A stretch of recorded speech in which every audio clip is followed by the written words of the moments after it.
Whenever you're ready. Hi, Nick, and I'm here to talk to you about urban planning. So we all experience traffic in LA and smog too, and I'm here to assure you that urban planning can help relieve some of those problems.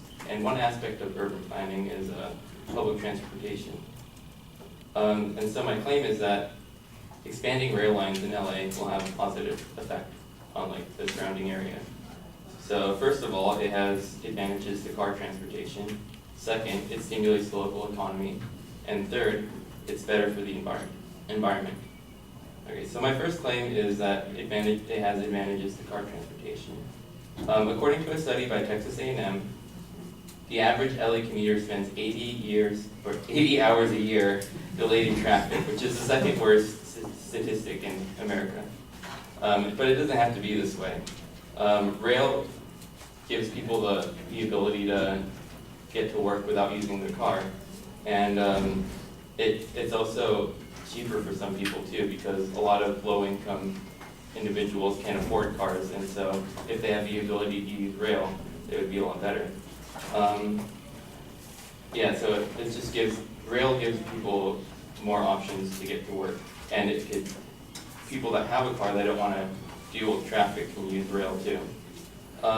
Another advantage is that it's statistically safer to use public transportation as opposed to driving. According to Todd Littman, public transit is overall very safe and secure.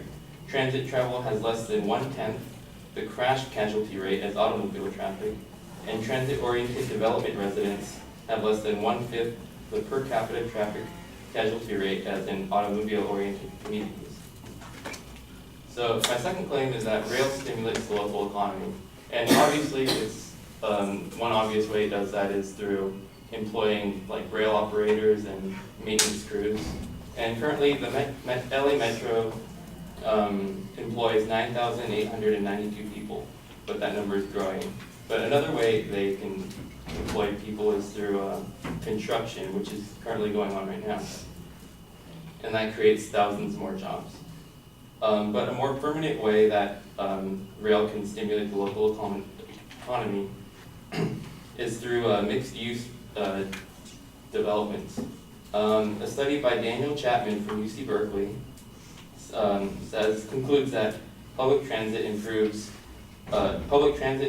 affect urban growth. Specifically, there's a strong correlation between transit service and central city employment density. So what he's pretty much saying is that when rails are expanded, mixed-use developments, which are developments that have commercial and residential, they like to spur up by those transit areas because there's a lot of foot traffic, and foot traffic means business. And you don't have to see statistics to see this happening. Currently, the Martin Expo Center is being built next to the Expo line in LA, and the Micropolitan Chandler is being constructed next to the Orange line. And there's countless others being proposed and that are currently under construction right now. My third claim is that it's better for the environment. I'm sure you don't have to announce statistics for how bad the air quality here is in LA, but I'm just going to give it to you anyways. The LA Times says that LA remains the nation's leader in harmful ozone pollution from car tailpipe emissions.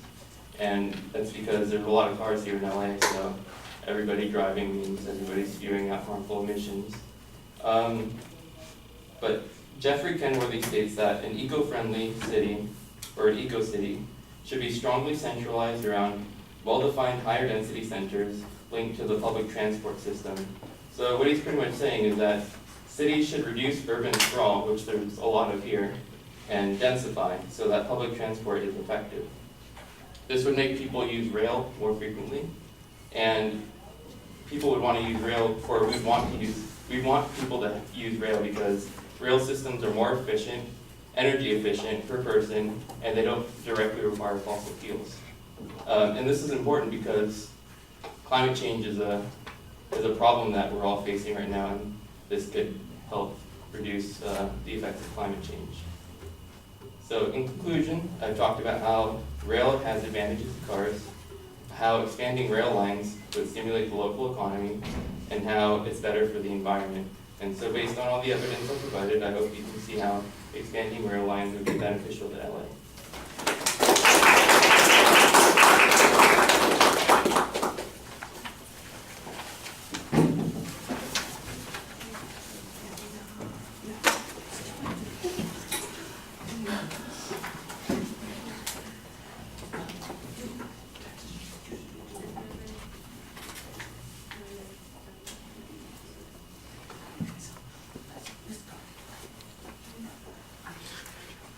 All right, Nick, all the structural stuff is very solid. There's a good preview. You indicate what the proposition is. Give us a little bit of context as we're talking about this.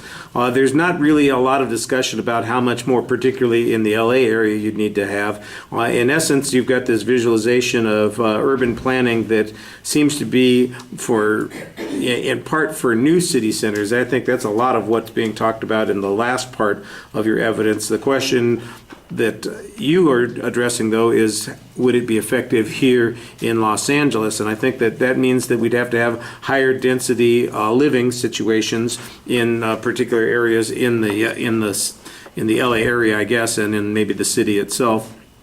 And I wasn't sure that your evidence was applicable to that particular situation. There's a lot of generic evidence about urban planning and high density multi-use housing, that sort of thing.